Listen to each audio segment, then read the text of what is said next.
going to come with the hammer here. How's it going, everyone? Welcome back.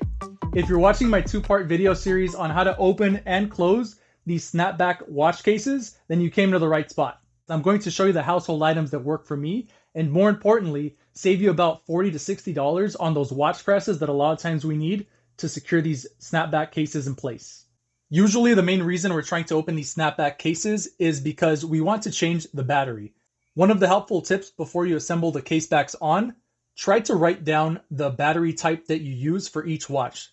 So if you notice here for the Seiko, it's an Energizer 364, which is the same battery as the SR621W, which is also the same as the SR621SW. The next thing we want to do is remember the orientation and how the watch back goes.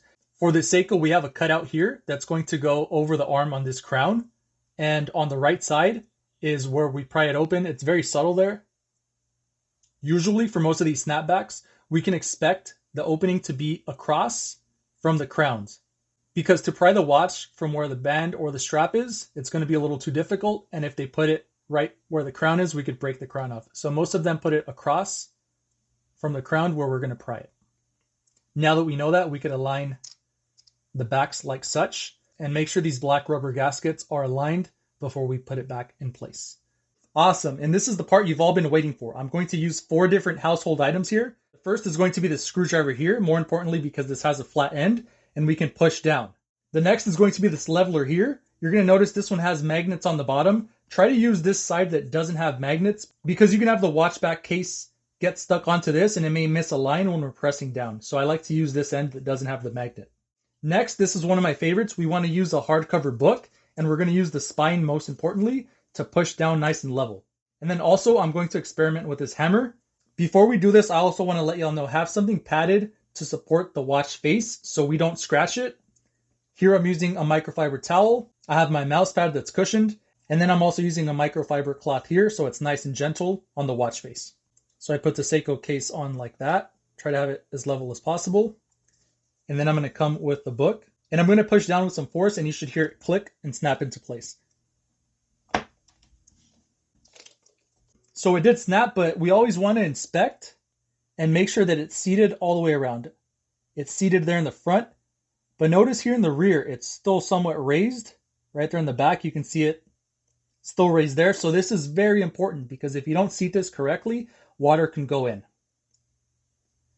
So I'm just going to place this down, come with the book, nice even pressure. There we go. Now you can see there, it's fully sealed and it should be waterproof. Okay, now we're going to try with this leveler here, and I'm going to use this part here. And again, the trick is to have this nice and level and then push down with even consistent pressure. If you want to place something over your case back so it doesn't scratch, we can do that as well.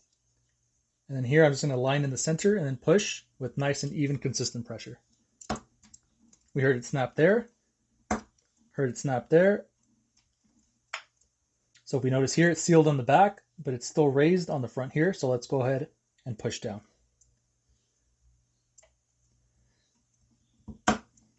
There we go. Sweet. So you can see it's sealed all around. This also works very well. The 2 that we have left are the screwdriver and the hammer, which I've never used before, but I'll also show you just for the sake of the video. I'm going to use this pry tool to open the case back, and you can see how easily this tool works. Pretty easy there. And with the screwdriver, the trick is to have it on a nice flat edge and push down. You notice there the back is closed, but the front is still open. So I'm just going to put it down one more time. Move the screwdriver up just a little bit and then just push down. There we go. Awesome. And again, we'll hear that click, but we always want to observe it because there's going to be a little corner that's raised and that's how we could get water damage. So it appears to be fully sealed there. Lastly, I'm going to try closing it with a hammer. So I'm just going to pry it open here one more time. And again, super easy with that tool. So we're just going to place it like such. Make sure it's as level as possible. Then I'm just going to come with the hammer here, place even pressure and push down. And because this watch is bigger, it sat on the edge there, but not on this edge. So we're just going to do it one more time. Move it up just a little bit. There we go. Fully sealed. With this one, we would pretty much be done because this one is going to have leather straps, which would be out of the way. So this is good to go. For this bracelet, all that's left to do is to reattach this pin into the clasp. Let's go ahead and do that now. I'm going to guide it in through there. And what we want to do is wedge the pin between these two slots. We have two tools that come in our kit to do that, or we can do it with this mechanical pencil.